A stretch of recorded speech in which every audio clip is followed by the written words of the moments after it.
Michael, thank you very much for joining us here at Doha Forum.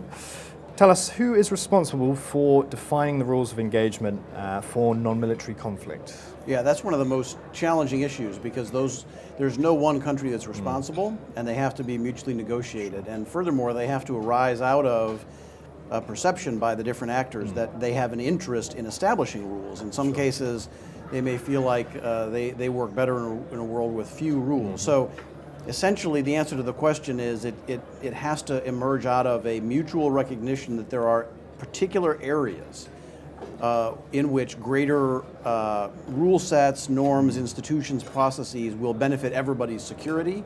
And that's one of the reasons it's been sort of slow to emerge in recent years, because that takes time to develop and isn't always agreed in terms of the interests. Sure. Is it not a little bit futile to try and define laws for such and rules for such malicious acts? So not necessarily, it depends. I mean, as we talked about in the panel at the forums today, there are certain areas, like one of the panelists was talking in particular about cyber crime. Yeah. So that's an area where all major actors suffer from that to a degree. They may believe that they can fulfill any national interest they have in cyber activities outside that scope.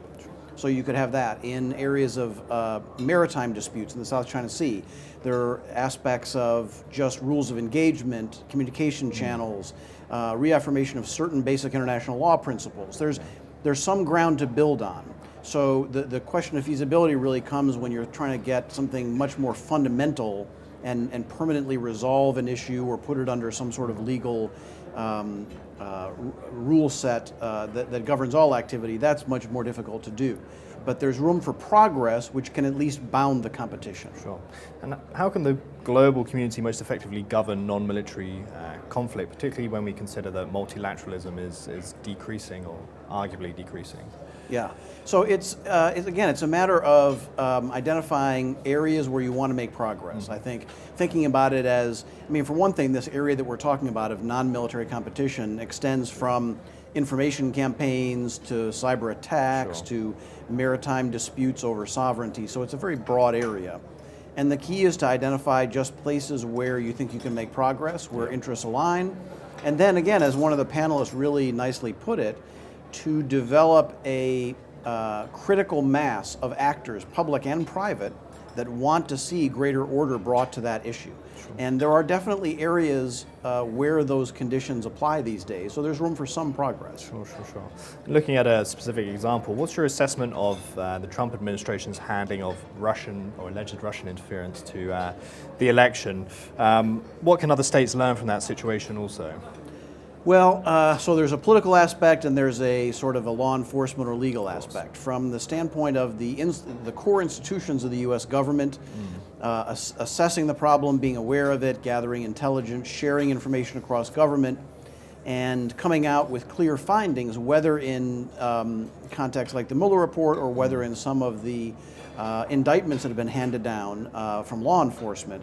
I think the permanent institutions of the U.S. government have gotten on top of this issue and are very aware of it and are trying to control it and indicate that the U.S. government will prosecute. For senior political leaders in the U.S. government to deny that it happened and to say that other actors are just as significant, of course, doesn't help to kind of create the clear deterrent effect in the sense that the United States won't tolerate this kind of activity. But in terms of the foundational activities of the U.S. government, there's a very strong base that's been laid. Sure. Now, there's also suggestions of Russian interference in the UK elections, recent UK elections. What would a state like Russia have to gain from helping two typically right-leaning parties into power? Yeah. So it depends on the context, and in fact, in a lot of these cases, as best we understand, Russia has a number of different objectives that don't always attach to having one particular party win. Part of it is just to sow doubt about the credibility and legitimacy of the political process. So the fact that we're talking about the fact that there's definitely activities that some people wonder about whether some of these activities could have been responsible for the margin of victory in certain states in the United States, people then doubt the security and legitimacy of the basic electoral process. And in that sense, Russia wins. Certainly in some European contexts, there are some far-right parties that are outwardly pro-Russia or very favorable to good relations with Russia. So getting them into office is a good thing for Russia. It disrupts the existing political process. In terms of the United States and the UK, I mean, there was a perception in the United States, certainly, that Donald Trump would be more favorable to Russia than Hillary Clinton. In the UK most recent election, there may be a perception on Russia's part that Brexit is a good thing for them in terms of fracturing Western institutions. In both of those cases, I think it's not, there are some other cases where the victory of a particular party is a very clear victory for Russia. In these cases, I think it's a little less true, but again, in all of these contexts, the most important thing is that Russia is experimenting with a lot of different tools. They're not always extremely well coordinated on the Russian side, and their general goal is to kind of disrupt and reduce faith and confidence in institutions, more so than usually the victory of any one party. Sure.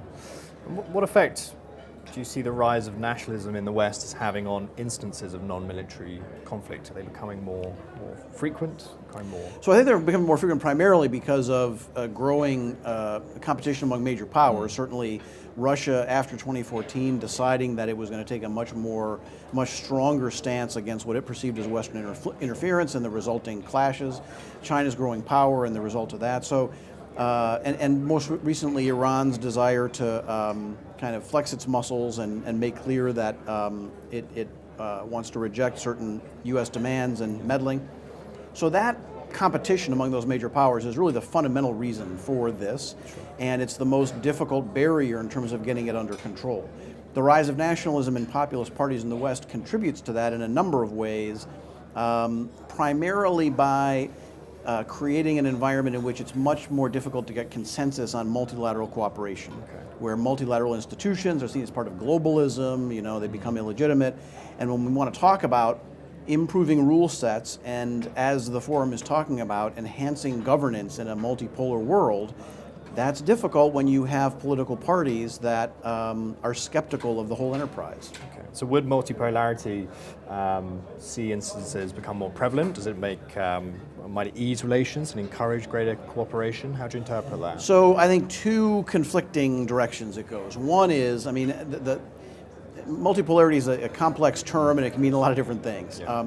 If we're thinking about it in terms of a world that is somewhat less US-centric, in which countries like China and Russia, but also others, whether Brazil or India or others, are wanting to have more of a voice, that creates the context for more competition in some cases and exacerbates some of these sorts of non-military competition avenues. But in another sense, as a number of panelists have talked about at the forum, it does create an appetite on the part of a lot of middle powers to become more significant players in a multipolar context, where it's no longer dominated by one or a couple countries, and they can see a route to influence and having a significant voice in different ways. And so you see that, for example, in Asia, where the US pulled out of TPP, and Japan and others jumped in and sort of helped to push a revised version forward. You see it on climate. In a number of other areas, there are countries that are stepping forward to lead in ways that they might not have if it weren't so much of a significantly multipolar situation. Sure. And finally, is non-military competition and conflict a greater threat to global peace today than it was, let's say, 60 years ago? Yeah. And if so, why is that? So absolutely yes, and because of one word, information.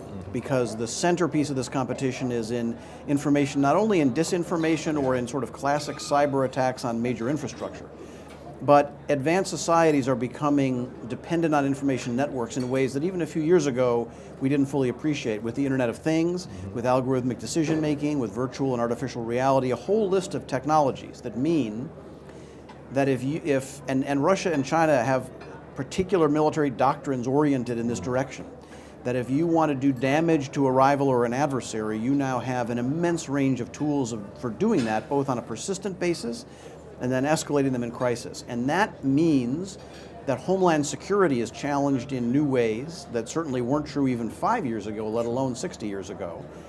And it risks creating escalatory dynamics because, as we've seen with the election interference, when people are coming after your homeland, it's a whole different equation. So for all those reasons, getting control of this competition And an effort to damage rivals in the information space is something that is essential if we're going to keep the situation under control. Absolutely.